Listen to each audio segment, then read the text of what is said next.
नमस्कार, हमारी खास पेशकश योगिनोमिक्स में आप सभी का स्वागत है। आपके साथ मैं हूं पूजा पांडे। किसी भी राज्य की समृद्धि के लिए बड़ा स्तंभ होती है वहां की अर्थव्यवस्था, और उत्तर प्रदेश की अर्थव्यवस्था को मजबूत करने के लिए प्रदेश समर्थ भी है और उसके पास सामर्थ्य भी है।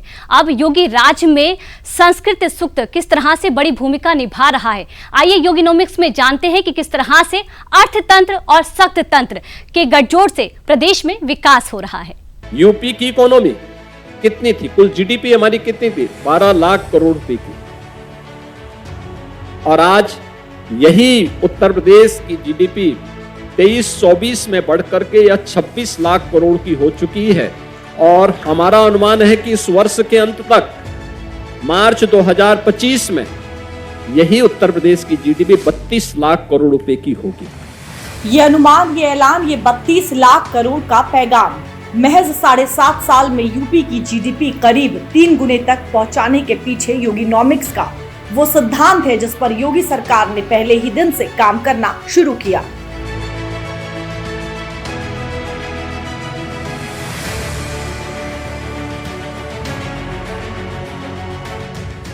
पॉलिसी बनाए, शहर शहर, देश देश रोड शो किए। नतीजा, यूपी की अर्थव्यवस्था आज अनुमानों, अभियानों और पहचानों के इर्द गिर्द घूम रही है।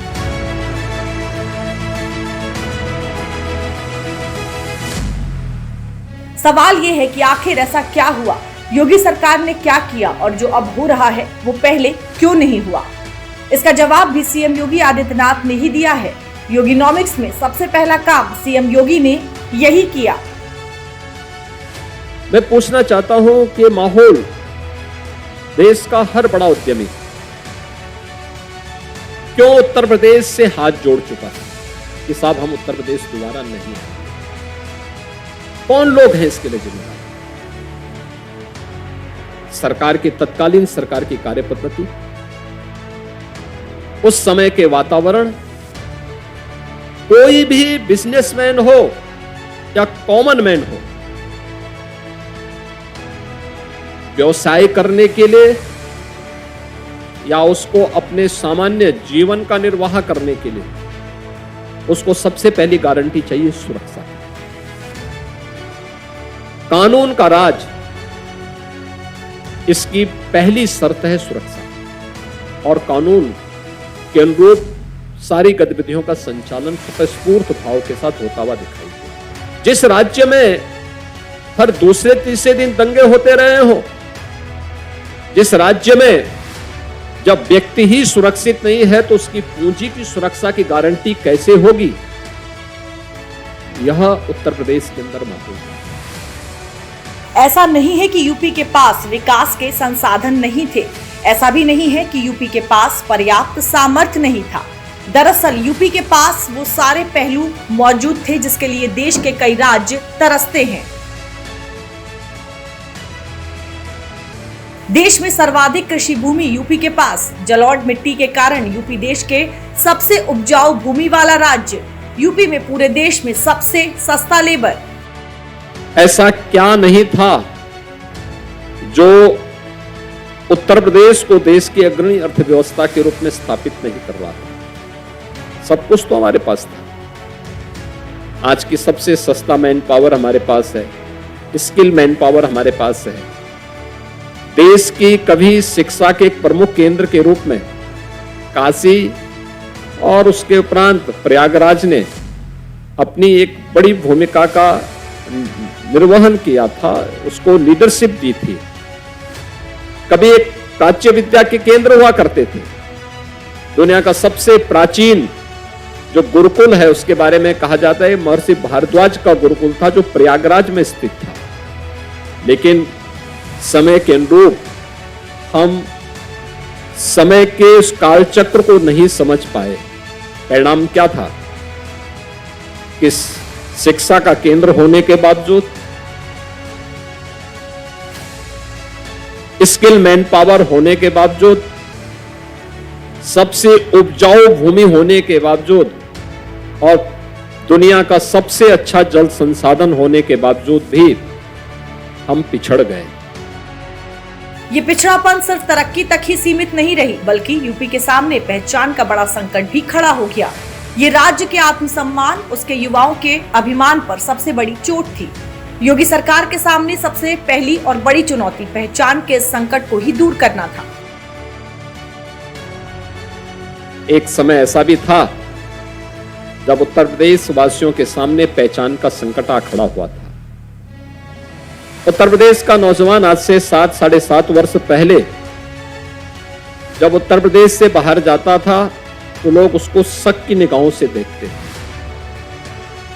और वह कहीं पर किसी होटल या धर्मशाला में भी वह वहां पे रूम लेने की स्थिति में नहीं होता था। कहीं नौकरी पे लगाना या कहीं पे उसको बिजनेस पार्टनर बना देना ये तो बहुत दूर की बात थी। लेकिन पहचान का ये संकट युवाओं के सामने, बिजनेसमैन के सामने, यहां के किसानों के सामने, इन सब के सामने भी खड़ा हुआ था। ये आज से ज्यादा दिन पहले नहीं, मैं मात्र 7 वर्ष पहले की उस तस्वीर की ओर आपका ध्यान आकर्षित करना चाहता हूं, जब उत्तर प्रदेश के नौजवानों के सामने और यहां के नागरिकों के सामने ये संकट भी आ खड़ा हुआ था। 2012 से 2017 के बीच समाजवादी पार्टी के शासन में 815 सांप्रदायिक दंगे हुए और 192 लोगों की मौत हुई। मतलब इन आंकड़ों को गहराई से देख लें तो यूपी में साल 2012 से 2017 के बीच औसतन हर महीने करीब 13 सांप्रदायिक दंगे होते थे। आंकड़ों के मुताबिक सांप्रदायिक दंगों में साल 2012 से 2017 के बीच औसतन हर रोज 3 लोगों की जान सांप्रदायिक दंगों में गई है। यूपी में दंगों के इन्हीं आंकड़ों के कारण ना तो निवेश बढ़ रहा था और ना ही लोगों का पलायन रुक रहा था। अर्थव्यवस्था की दौड़ में यूपी का नाम धीरे धीरे गायब हो रहा था। आलम ये था कि यूपी में रहना और यूपी में इन्वेस्ट करना ये दोनों दूभर हो रहे थे। साल 2017 में अर्थव्यवस्था कितनी खस्ताहाल थी उसका अंदाजा इन आंकड़ों से लग जाएगा। जून 2016 में यूपी की बेरोजगारी दर 18% पहुंच गई थी। कैग रिपोर्ट के मुताबिक 97,000 करोड़ के सरकारी धन के खर्च का हिसाब नहीं मिला। समाज कल्याण, शिक्षा और पंचायती राज विभाग में ही करीब 26,000 करोड़ के खर्चे का कोई हिसाब नहीं मिला। 2012 से 2017 तक अखिलेश राज में यूपी में 10 चीनी मिलें बंद हुई। देखिए, उत्तर प्रदेश में मौजूदा दौर में अगर आप देखें 17 के बाद से और 2025-26 के बजट में तो बहुत बड़ा अंतर आया है। 2016-17 में उत्तर प्रदेश का बजट जो है करीब 3.5-4 लाख करोड़ का था और आज के दिन में ये बजट 8.5 लाख करोड़ का हो गया है। तो एक बहुत बड़ा जंप आया है, करीब दुगने से ज़्यादा हो गया है उत्तर प्रदेश का बजट। और अगर आप 17 के पहले देखें तो अखिलेश यादव जी ने अपना पहला बजट 2012-13 में जो पेश किया था 2.46 लाख करोड़ का था और ये बजट बहुत छोटा होता है। उत्तर प्रदेश में करीब 25 करोड़ की आबादी है और अगर 12-13 में माने हम कि उत्तर प्रदेश में 22 करोड़ की आबादी थी तो भी उस लिहाज से भी बहुत छोटा बजट था।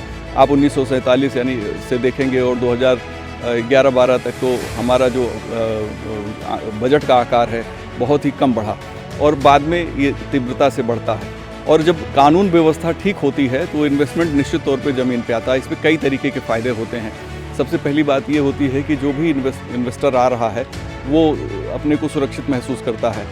क्लियरेंस अगर उसे गवर्नमेंट के सारे डिपार्टमेंट से ठीक तरीके से मिल गई, उसे अनावश्यक पैसे नहीं खर्च करने पड़े तो वो उत्साहित होता है कि हम अपना निवेश ठीक से करें। और जब लैंड ऑर्डर के ऊपर आप जाएंगे, NCRB के आंकड़े आप देखेंगे तो वहाँ भी आप यही पाएंगे कि ज़्यादातर अपराधों में बहुत ही गुणात्मक परिवर्तन आया है और चीज़ें बदली हैं। ये महज कुछ उदाहरण हैं। 2017 से पहले यूपी में कानून व्यवस्था का जो हाल था उसकी वजह से यूपी में निवेश भी बेहद कम हुआ और उद्योगों का विकास भी ना के बराबर ही हुआ।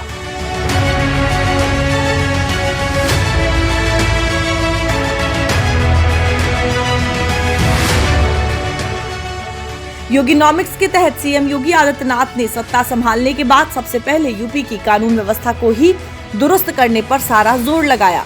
उसका नतीजा क्या हुआ, ये सीएम योगी ने खुद विधानसभा में बताया। NCRB के जो आंकड़े हैं वे इस बात को बताते हैं कि 2017 से लेकर के लगातार अब तक प्रदेश में सांप्रदायिक दंगों की जो स्थिति है उसमें 97 से लेकर 99% तक कमी आई है। ये एनसीआरबी का डाटा है। और जो दो जिसको वास्तव में आप दंगे कहते हैं, ये दंगे उत्तर प्रदेश में 2017 से लेकर के अब तक नहीं हुए हैं। कानून व्यवस्था में सुधार हुआ तो यूपी में निवेशकों की भी आमद बढ़ी। इन्वेस्टर्स समिट अखिलेश सरकार में भी हुए थे और योगी सरकार में भी होते हैं, लेकिन कानून व्यवस्था मजबूत होने से दोनों ही सरकारों के इन्वेस्टर्स समिट में आए निवेश का फर्क साफ समझ में आ जाता है।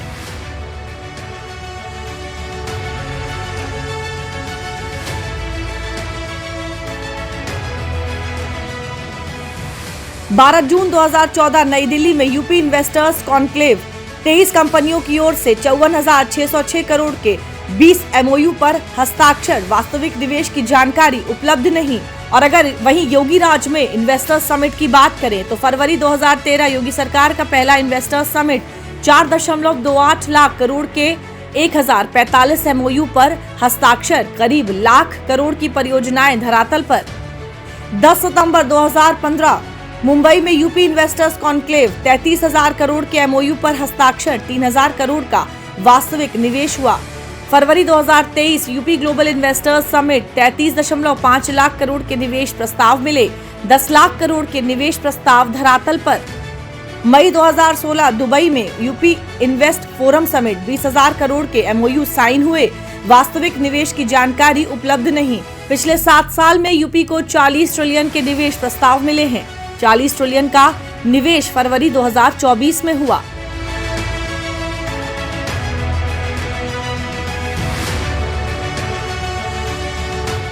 मुझे याद है जब 2017 में मार्च 2017 में सरकार बनी थी और सरकार बनने के बाद ये बात सामने आई कि हमें उत्तर प्रदेश को एक नए सिरे से आगे बढ़ाना है, कैसे कार्य चल सकता है।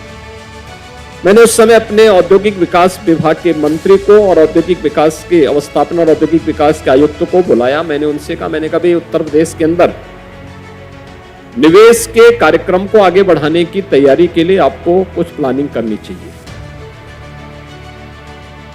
तो उन्होंने कहा ठीक है। लगभग अगस्त का महीना था तो अक्टूबर में वे इसी समय वे लोग मेरे पास आए, दोनों लोग। फिर उन्होंने कहा साहब हम लोग एक ग्लोबल इन्वेस्टर समिट करना चाहते हैं। मैंने कहा कोई तिथि तय किया है?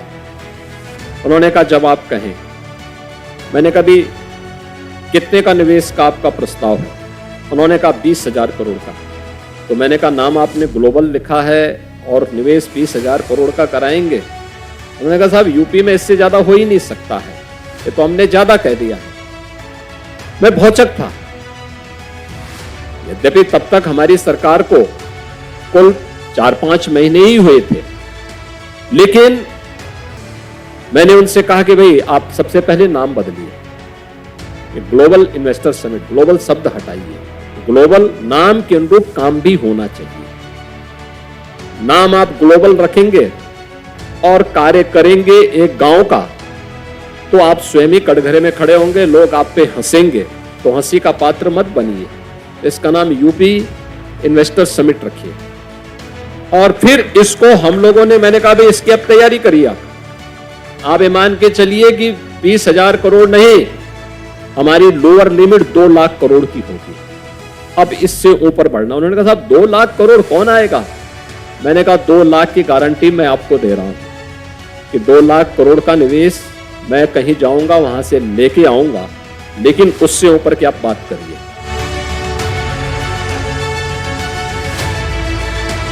योगी सरकार 2017 में आई, उसके पहले भी कुछ निवेशकों के सम्मेलन हुए थे लेकिन वो सफल नहीं हुए। 2017 के बाद 2018 में ही योगी सरकार ने अपना पहला इन्वेस्टर समिट किया और उसमें जो राशि आई वो बहुत बड़ी राशि थी उस समय के हिसाब से। हालांकि उसमें दिक्कतें आई क्योंकि जो पुरानी कल्चर था वो अभी समाप्त नहीं हो पाया था, क्योंकि एक ही वर्ष हुआ था। लेकिन इसके बावजूद आप देखिए तो वहाँ बड़े बड़े निवेशक आए थे, जिसमें अंबानी टाइप के भी आए थे, अडानी टाइप के आए थे, बिरलाज आए थे, तमामों इस तरह के बड़े आए थे और एक बड़ा निवेश उस समय आया था।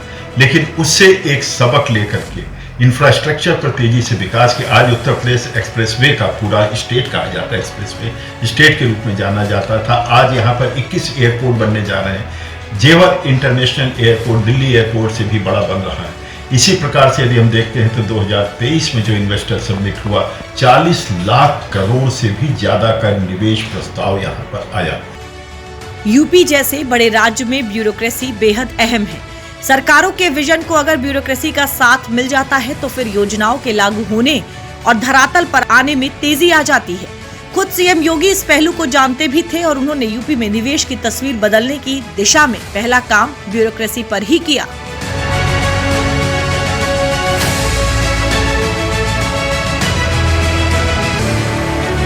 एक और जहां सुरक्षा नहीं थी तो दूसरी तरफ यहां की बिगड़ेल नौकरशाही, जो अगर कार्य होने के लिए कहीं आया भी तो अंततः वो बिगाड़ देता था, क्योंकि उस कभी पत्रावली पढ़ते थे नहीं, पढ़ने की फुर्सत भी नहीं थी। जब नेताओं के पीछे चाकरी करने की जब लोगों की आदत हो जाती है तो उसके दुष्परिणाम इसी रूप में देखने को मिलते हैं कि उनका इससे कोई मतलब नहीं था। उत्तर प्रदेश के बारे में उनका कोई विजन नहीं था। उत्तर प्रदेश के बारे में कार्य करना है, उत्तर प्रदेश के अंदर हमें निवेश के प्रस्तावों के माध्यम से विकास के कार्यक्रमों को आगे बढ़ाना है। कोई लैंड बैंक नहीं था, यहां पे कोई पॉलिसीज नहीं थी, और पॉलिसी उससे पहले अगर कभी किसी ने बनाई भी तो पिक एंड चूज का होता था। एक मंत्री को अपना निजी विश्वविद्यालय बनाना था तो उस मंत्री के लिए पॉलिसी बनाई गई निजी विश्वविद्यालय की 10 एकड़, और उसी के बगल के जनपद में दूसरे सज्जन विश्वविद्यालय बनाना चाहते थे तो उनके लिए कहा नहीं, तुम 100 एकड़ लेके आओ तब हम तो विश्वविद्यालय की मान्यता दें। यूपी जैसे बड़े और बड़ी जनसंख्या वाले राज्य की प्रगति तभी सुनिश्चित हो सकती थी जब सरकार और ब्यूरोक्रेसी दोनों साथ मिलकर निवेश का माहौल बनाए, वैसी पॉलिसी बनाए और सबसे बड़ी बात, कारोबार की राह में लाल फीताशाही ना आए। उत्तर प्रदेश में ब्यूरोक्रेसी को लेकर, नौकरशाही को लेकर के भी एक संशय रहा है और ये माना जाता रहा है कि उत्तर प्रदेश की ब्यूरोक्रेसी निष्पक्ष न होकर के पॉलिटिकल बॉसेस के अधीन काम कर रही थी। उनको काम करने नहीं दिया जाता था, तमाम तरह के हस्तक्षेप हुआ करते थे। निश्चित तौर पर जब ब्यूरोक्रेसी डिमोरलाइज होगी, वो अगर अपने को नहीं गौरवान्वित महसूस करेंगे, कॉन्फिडेंस के साथ रहेंगे, तो निवेशकों के लिए, उद्योगपतियों के लिए या अर्थव्यवस्था के लिए बहुत प्रगतिगामी नहीं होगा। 2017 के पहले लगभग यही स्थिति लगातार वर्षों से बनी हुई थी, किंतु 2017 के बाद देखते हैं तो जब से योगी सरकार आई है तो ब्यूरोक्रेसी को एक मार्गदर्शन प्राप्त हुआ, एक प्रश्रय प्राप्त हुआ और उनको लीडरशिप का मौका मिला ताकि वो प्रदेश की उन संभावनाओं को तलाशे जिससे कि आर्थिक विकास हो सके, लोगों को ब्यूरोक्रेसी में भरोसा हो सके, उनकी अकाउंटेबिलिटी हो सके। इसके लिए डिजिटल इकोनॉमी का, डिजिटल गवर्नेंस का बहुत बड़ा सहारा लिया गया। सिंगल विंडो क्लियरेंस टाइप की चीजें आई जिससे ब्यूरोक्रेसी की हर्डल्स दूर हुई, समस्याएं दूर हुई।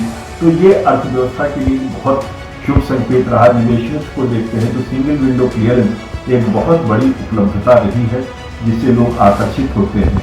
इसलिए कहा जा सकता है कि अब ब्यूरोक्रेसी विकास के साथ है। सीएम योगी आदित्यनाथ के ब्यूरोक्रेसी को विकास पथ पर साथ लेकर चलने से यूपी में एक बड़ा बदलाव आया। बदलाव था ईज ऑफ डूइंग बिजनेस का। बदलाव था अब कारोबारियों और कारोबार दोनों की सुरक्षा की गारंटी खुद योगी सरकार ले रही थी। इससे यूपी की पुरानी छवि को बदलने में काफी मदद मिली। उत्तर प्रदेश में आज आप ईज ऑफ डूइंग बिजनेस को देखते हैं, यानी कि व्यापार के लिए क्या सहूलतें हैं उसको अगर हम देखते हैं तो जिस प्रकार से नीति आयोग ने अपना एक इंडेक्स तैयार किया है, उत्तर प्रदेश जो सबसे निचले पायदान पर हुआ करता था आज सेकंड नंबर पर आ चुका है। ये नीति आयोग का कहना है। ऐसा क्यों हुआ? क्योंकि यहाँ पर लॉ एंड ऑर्डर की व्यवस्था सुधार हुई। यहाँ पर जो बिजनेस को लेकर के ब्यूरोक्रेटिक समस्याएं आती थी नौकरशाही की तरफ से, वो समाप्त हुई। यहाँ पर इंफ्रास्ट्रक्चर का विकास हुआ, यहाँ पर डिजिटल गवर्नेंस आई, डिजिटल इकोनॉमी आया। आज डिजिटल माध्यम से आप देखते हैं उत्तर प्रदेश बहुत आगे बढ़ चुका है।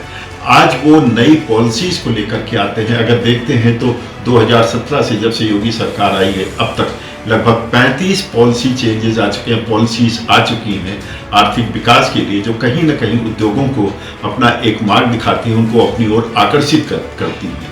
यही कारण है कि उत्तर प्रदेश में निवेश तेजी से बढ़ रहा है, उत्तर प्रदेश का विकास तेजी से हो रहा है। आज उत्तर प्रदेश यदि हम देखते हैं तो योगी सरकार के मॉडल के अनुरूप वो एक ईज ऑफ डूइंग बिजनेस के कारण एक भारत सरकार की या भारतीय अर्थव्यवस्था के विकास के लिए ग्रोथ इंजन का काम कर रहा है और तेजी से आगे बढ़ रहा है। लोग निवेशक भी आकर्षित हो रहे हैं और दूसरा यहाँ पर कंज्यूमर बेस बहुत तगड़ा है, जिसके कारण भी उत्तर प्रदेश तेजी से आगे बढ़ रहा है। यूपी में कानून का राज चलता है, ये सिर्फ देश में लोग ही नहीं मानते बल्कि आंकड़े भी इसकी गवाही देते हैं। अपराध के खिलाफ योगी सरकार की जीरो टॉलरेंस नीति की धूम पूरे देश में है। योगी आदित्यनाथ का विधानसभा में माफियाओं के खिलाफ दिया गया ये बयान तो यूपी की कानून व्यवस्था का सूक्त वाक्य बन गया है।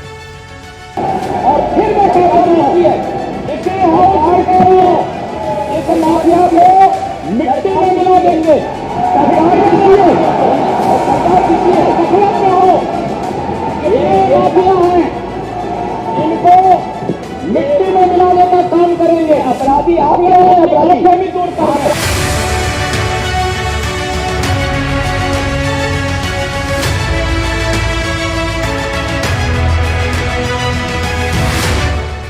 देखिए 2017 के पहले उत्तर प्रदेश में कई तरीके की प्रॉब्लम थी। कुछ प्रॉब्लम ब्यूरोक्रेसी के लेवल पे थी, कुछ प्रॉब्लम पॉलिटिकल जो उसमें लीडरशिप थी, उनके जो रीजनल लीडरशिप है उसमें थी, और उससे भी बड़ी एक प्रॉब्लम थी उत्तर प्रदेश की लॉ एंड ऑर्डर की प्रॉब्लम, जिसमें कई इलाकों में माफियाओं का वर्चस्व था, उनकी समानांतर सरकारें चला करती थी।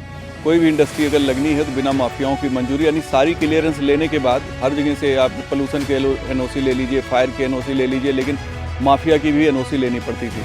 तो वो एक बहुत बड़ी दिक्कत थी। और ये सिर्फ 2017 की किसी एक सरकार यानी अखिलेश की सरकार तक ही सीमित नहीं थी। इसके पहले मायावती की सरकार थी, उसमें भी ये प्रॉब्लम थी। उसके पहले मुलायम सिंह की सरकार थी और उसके पहले भी ये दिक्कत थी कि जो इंडस्ट्रियलिस्ट उत्तर प्रदेश में आता था उसको एक तो यहाँ का उसे अनुकूल वातावरण नहीं मिलता था, साथ में ब्यूरोक्रेसी भी परेशान करती थी। इन्वेस्टमेंट के लिए कोई ऐसा माहौल उत्तर प्रदेश में अच्छा नहीं बन पा रहा था, और उसके ऊपर जो लॉ एंड ऑर्डर की प्रॉब्लम थी, ये हमेशा पूंजीपति को डराती थी कि हमारा निवेश उत्तर प्रदेश में सुरक्षित होगा या डूब जाएगा। तो जाहिर है कि जो भी निवेश करना चाहता है वो अपनी पूंजी लगाए, बैंक से कर्ज लेकर पूंजी लगाए। उसका मकसद ये होता है कि हमारी इंडस्ट्री अच्छे से चले और उससे हमें मुनाफा मिले और लोगों को रोजगार मिले। अपराध और अपराधियों को लेकर योगी सरकार के सख्त रवैये का ही नतीजा है कि आज एनसीआरबी के आंकड़ों में भी यूपी की कानून व्यवस्था की मजबूती साफ दिख रही है। यूपी पुलिस के आंकड़े क्या कहते हैं, सबसे पहले उस पर एक नजर डालिए। यूपी पुलिस के आंकड़ों के मुताबिक यूपी में 218 अपराधी एनकाउंटर में ढेर हुए, 19,955 अपराधियों को गिरफ्तार कर जेल भेजा गया, 924 अपराधियों के खिलाफ रासुका लगाया गया, 68 माफियाओं की 4,067 करोड़ की संपत्ति या तो जब्त की गई या अवैध कब्जा छुड़ाया गया। माफिया के कारोबारियों के 359 हथियार लाइसेंस निरस्त किए गए। देखिए उत्तर प्रदेश में लॉ एंड ऑर्डर, चूँकि माफिया बहुत ही ज़्यादा उनका प्रभाव था, यहाँ की कानून व्यवस्था पे एक तरीके से उनका नियंत्रण होता था, इलाके उनके बटे हुए थे, और जो पॉलिटिकल लीडरशिप थी उसमें वो बिल पावर नहीं थी। वजह थी कि वोट बैंक, और साथ में जो उनके अपने जीतने वाले लोग होते थे वो बहुत अहमियत रखते थे। जिस तरीके की मेजॉरिटी 2017 में योगी सरकार को मिली 325 सीटों की, ऐसी मेजॉरिटी किसी को भी नहीं मिली। यानी 85 के बाद से, कांग्रेस आखिरी बार जीती थी 85 में, उसके बाद 2017 में भारतीय जनता पार्टी को इतनी बड़ी मेजॉरिटी मिली। तो जब उत्तर प्रदेश में एक अनुकूल वातावरण बना तभी बन पाया जब केंद्र में और प्रदेश में दोनों जगह भारतीय जनता पार्टी की सरकार बनी। और उत्तर प्रदेश में जो मुख्यमंत्री योगी आदित्यनाथ हैं, इन्होंने ये तय कर लिया कि हमें लॉ एंड ऑर्डर को ठीक करना है, तो एक तरीके से एक अच्छा वातावरण बन पाया। और लॉ एंड ऑर्डर अगर आप देखें तो एनसीआरबी के आंकड़े देख लीजिए या फिर जो इन्वेस्टमेंट के आंकड़े हैं, वो सारे यही गवाही देते हैं कि उत्तर प्रदेश में विकास पर कानून व्यवस्था बहुत बड़ा रोड़ा बना हुआ है। 81,196 से अधिक अपराधियों को प्रभावी पैरवी से कोर्ट में सजा दिलवाई गई। 54 अपराधियों को मौत की सजा मिली। 3,125 अपराधियों को पिछले 7.5 साल में कोर्ट में उम्र कैद की सजा हुई। 28,700 अपराधियों को महिला अपराध के केस में सजा दिलवाई गई। 16,565 अपराधियों को रेप के मामले में सजा दिलवाई गई। योगीनॉमिक्स ने ये साफ कर दिया कि कानून व्यवस्था और निवेश दोनों एक दूसरे के पूरक हैं। एक और बारीक चीज का योगी सरकार ने ध्यान रखा, जिस पर शायद पिछली सरकारों ने ज्यादा ध्यान नहीं दिया, वो है पुलिस बल का मनोबल बढ़ाना।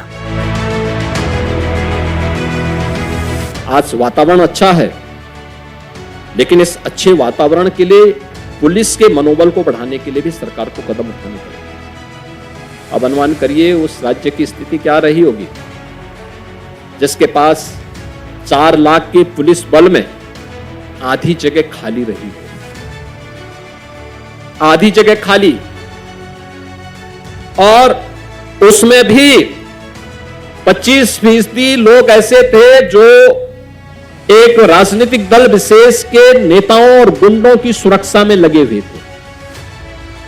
यहां बिजनेसमैन को सुरक्षा नहीं मिलती थी, कॉमन मैन को सुरक्षा नहीं मिलती थी, लेकिन पेशेवर माफिया और अपराधियों को सुरक्षा मिलती थी। वह पुलिस की इस भीड़ के साथ जात के अपराध करके आता था, कोई उसको रोकने वाला नहीं था।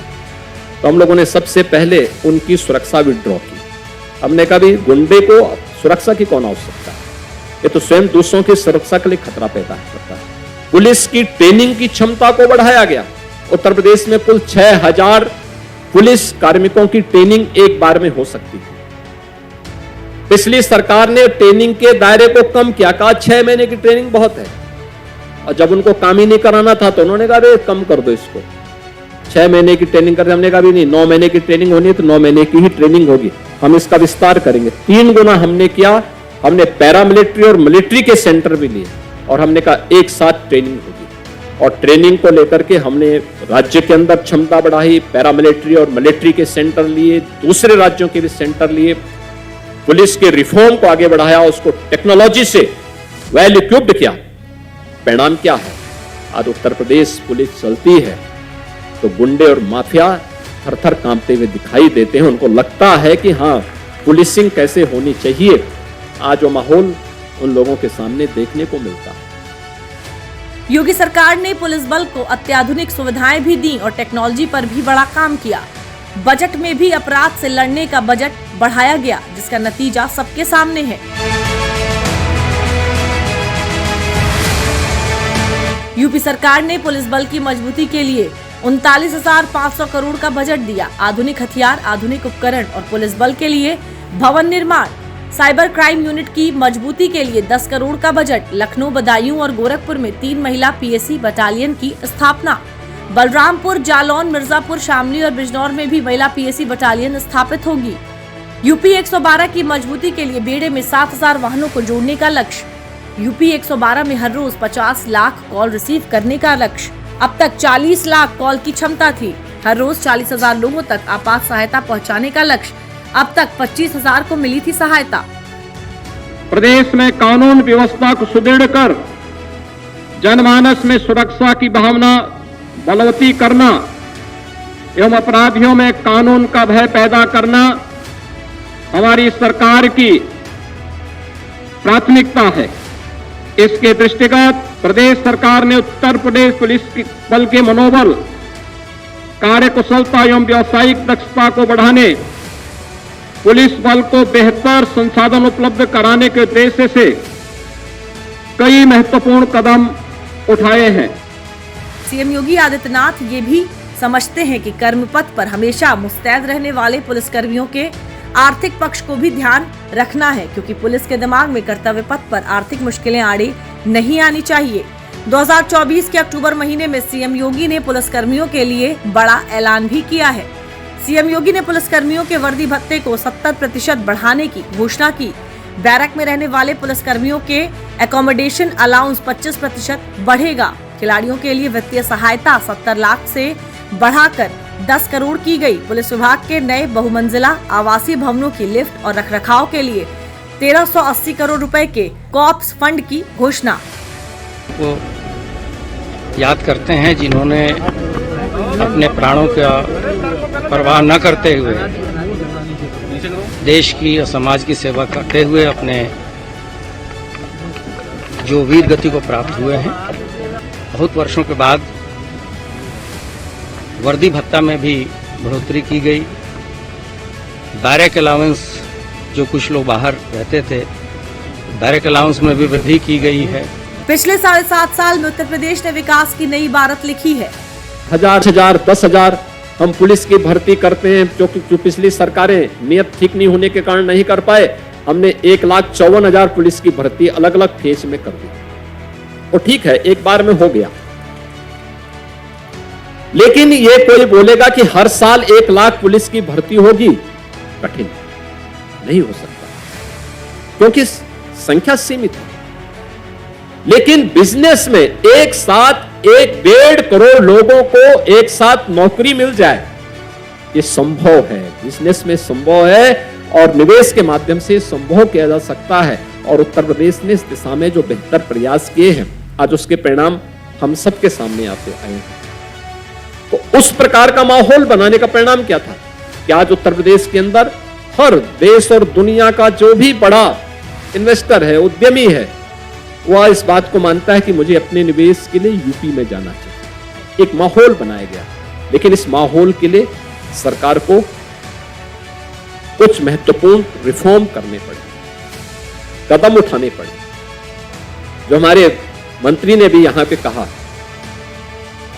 कि पहले की सरकार 1 डिस्ट्रिक्ट 1 माफिया पालती थी, क्योंकि माफिया ही उनके निवेश थे। उन्होंने माफिया का निवेश किया, परिणाम क्या था? उत्तर प्रदेश दबा था। वे यहां शोषण तो करते थे, वे लोग यूपी के अंदर अव्यवस्था और अराजकता भी फैलाते थे। न बेटी सुरक्षित थी, न व्यापारी का ही सम्मान बचा था। परिणाम क्या था? एक अराजकता की ओर उत्तर प्रदेश जा चुका था। उत्तर प्रदेश उस समय 20 करोड़ 20 या 22 करोड़ की आबादी का राज्य, और उत्तर प्रदेश का वार्षिक बजट कितना था? 2 लाख करोड़। यानी ऊंट के मुंह में जीरा, अगर यह मुहावरा किसी पर अक्सरशः सही बैठता है तो वह उत्तर प्रदेश के बजट पर है कि 22 करोड़ की आबादी का बजट, वार्षिक बजट कितना है? 2 लाख करोड़ का। और पिछले 7-7.5 वर्ष के अंदर हम लोगों ने इस बजट को बढ़ा करके आज क्या है, लगभग 7.5 लाख करोड़ का। आप अनुमान कर सकते हैं, यह प्रदेश की समृद्धि और आर्थिक उन्नयन को दर्शाता है कि 2 लाख करोड़ से हम 7.5 वर्ष के अंदर 7.5 लाख करोड़ के हम बजट पर आज उत्तर प्रदेश कार्य कर रहा है। यूपी में सुरक्षा व्यवस्था की मजबूती एक बड़ा आधार है। यूपी की मजबूत होती इकोनॉमी का यूपी ने खुद के लिए $1 ट्रिलियन की अर्थव्यवस्था का लक्ष्य रखा है। लक्ष्य बड़ा भी है और हासिल करना आसान, लेकिन योगिनॉमिक्स मुश्किल को आसान और नामुमकिन को मुमकिन करने का ही काम करती है। कम से कम अभी तक का ट्रैक रिकॉर्ड तो यही कहता है। लेकिन सबसे पहले इसके लिए आवश्यकता थी एक वातावरण बनाने की, सुरक्षा का एक वातावरण, जीरो टॉलरेंस की नीति। जीरो टॉलरेंस क्या होती है? उत्तर प्रदेश की कानून व्यवस्था और माफिया के खिलाफ की गई कार्रवाई, उसका एक उदाहरण आपके सामने हो सकता है। उसके लिए बताने की आवश्यकता है किस स्तर पर जाकर के कार्रवाई हुई।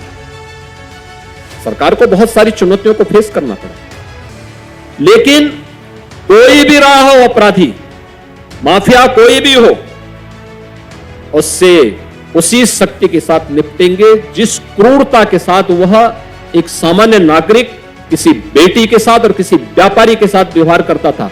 उसी क्रूरता के साथ सरकार भी उससे निपटने का कार्य करेगी। उत्तर प्रदेश सरकार ने करके दिखाया। आज परिणाम है, उत्तर प्रदेश सुरक्षित है। सुरक्षा के वातावरण देने के साथ ही हम लोगों ने एंटी भू माफिया टास्क फोर्स भी बनाया। लोग कहते हैं राज्य में पहले आते थे जमीन नहीं मिलती थी, आज जमीन की कमी नहीं। और एंटी भू माफिया टास्क फोर्स में ये जो माफिया थे, जो पहले उत्तर प्रदेश सरकार से सुरक्षा लेकर के गरीबों की जमीनों पर, सरकारी जमीनों पर कब्जा किए हुए थे, हम लोगों ने इसके खिलाफ पैरेलल कार्रवाई भी प्रारंभ की। और कार्रवाई जब प्रारंभ हुई, आप आश्चर्य करेंगे, 64,000 एकड़ लैंड इन माफियाओं के कब्जे से मुक्त करवाई गई। 64,000 एकड़ लैंड, और ये सभी उत्तर प्रदेश के अंदर निवेश के काम आ रही है। आज जमाना टेक्नोलॉजी का है और योगी सरकार ने इस पहलू पर भी न सिर्फ ध्यान दिया बल्कि यूपी को देश के टॉप राज्यों में भी पहुंचाया। योगी सरकार की सबसे बड़ी उपलब्धि ये रही कि निवेशकों को अब पहले की तरह दफ्तर दफ्तर भटकना नहीं पड़ता। ईज ऑफ डूइंग बिजनेस में आज यूपी देश के टॉप राज्यों में से एक है। सीएम योगी के मुताबिक छोटे छोटे पॉलिसी बदलाव और नई पॉलिसी के दम पर यूपी आज निवेशकों की पहली पसंद बना है। ईज ऑफ डूइंग बिजनेस में यूपी की रैंकिंग कहां पे थी? यूपी 14वें स्थान पे था 16-17 में। आज नंबर 2 पर तो हम 19 में आ चुके हैं। आज हम देश के टॉप अचीवर में हैं। देश के अंदर पहली और 2 की जो प्रतिस्पर्धा चल रही है उसमें यूपी उसमें से एक राज्य है। उत्तर प्रदेश के अंदर फिर इसके बाद हम लोगों ने पॉलिसीज तैयार की, रिफॉर्म किए। पहले यहां पे टेक्नोलॉजी बहुत दूर थी, और ठीक है कोई कहीं और जगह से पढ़ करके आए हो, लेकिन उनको यूपी के अंदर यूपी के रिफॉर्म के लिए, यूपी के आर्थिक समृद्धि के लिए टेक्नोलॉजी का उपयोग हो, इससे उनको कोई मतलब नहीं था। टेक्नोलॉजी का मतलब उनका स्वयं का स्मार्टफोन में सारी सुविधा उनको मिल जाए, बाकी प्रदेश कहीं भी उनके एजेंडे का हिस्सा नहीं था। प्रदेश सरकार ने यहां पे बिजनेस के लिए भी उस प्रकार का वातावरण बनाने के लिए काम किया। सिंगल विंडो ये वास्तविक धरातल पर दिखाई दे, निवेश मित्र के नाम पर उसका पोर्टल यूपी ने बनाया। आज देश का सबसे बड़ा सिंगल विंडो पोर्टल है, जिसके माध्यम से निवेश मित्र के माध्यम से 450 से अधिक एनओसीज हम एक प्लेटफॉर्म से उपलब्ध करवाते हैं किसी भी निवेशक को। उत्तर प्रदेश ने एमओयू, यूपी के अंदर कोई भी निवेशक एमओयू करना चाहता है और एमओयू करने के बाद उसकी मॉनिटरिंग के लिए भी निवेश सारथी के नाम पर अपना एक पोर्टल तैयार किया कि कोई भी बिजनेसमैन आता है, कोई भी निवेशक आता है, यूपी के अंदर अपना निवेश करना चाहता है, उसने एक बार एमओयू किया, उसकी पूरी मॉनिटरिंग ऑनलाइन एक जगह से बैठ गई। मानवीय हस्तक्षेप से लगभग 0 बनाओ, और इसके उपरांत फिर किसी ने अपना निवेश किया तो निवेश के बाद इंसेंटिव वितरण के लिए भी किसी निवेशक को कार्यालयों के चक्कर न लगाना पड़े, इसको भी ऑनलाइन मॉनिटरिंग हो रही है और ऑनलाइन उनका वितरण भी करने का कार्य हो रहा है। दरअसल निवेश के लिए माहौल जरूरी है, सुरक्षा और समृद्धि एक दूसरे के पूरक हैं। इस बात को योगी सरकार ने न सिर्फ समझा बल्कि उस दिशा में बड़े कदम भी उठाए। नतीजा आप सबके सामने है। वित्त वर्ष 2024-25 में नई कंपनियों के रजिस्ट्रेशन में 15,590 नए रजिस्ट्रेशन के साथ यूपी देश में दूसरे नंबर पर है। महाराष्ट्र 21,000 नई कंपनियों के साथ नंबर 1 है। नई कंपनियों का रजिस्ट्रेशन संकेत है कि राज्य के आर्थिक हालात, निवेशकों का भरोसा और भविष्य में विकास की संभावनाएं कैसी हैं।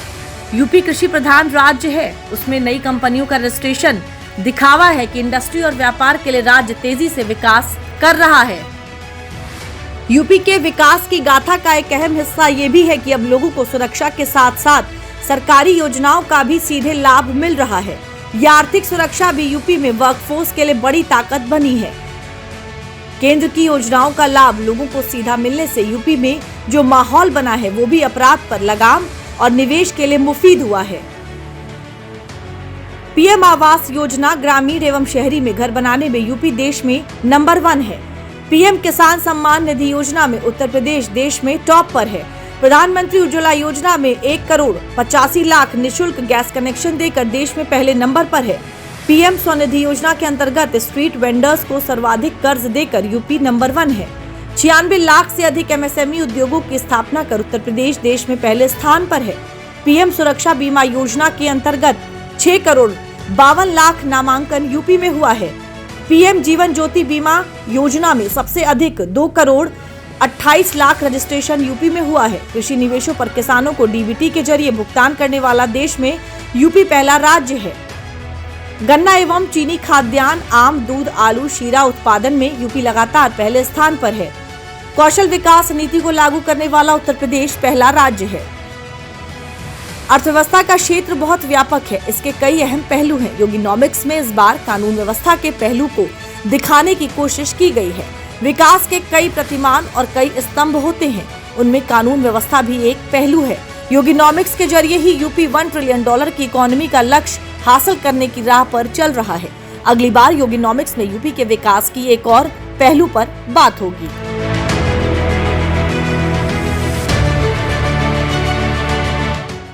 तो देखा आपने अर्थतंत्र और सख्त तंत्र के मजबूत होते गठजोड़ से किस तरह से प्रदेश में विकास हो रहा है, और इसी को लेकर इस खास पेशकश में योगीनॉमिक्स में प्रदेश में हो रहे हर पहलू जो कि मजबूत पहलू है उसको लेकर हम आपके सामने प्रस्तुत होते हैं और जानकारी देते हैं कि किस तरह से प्रदेश मजबूत हो रहा है अर्थव्यवस्था के लिहाज से। फिलहाल के लिए इस खास कार्यक्रम में मेरे साथ फिलहाल के लिए इतना ही। बाकी खबरों के लिए आप देखते रहिए, बने रहिए दूरदर्शन उत्तर प्रदेश के साथ। नमस्कार।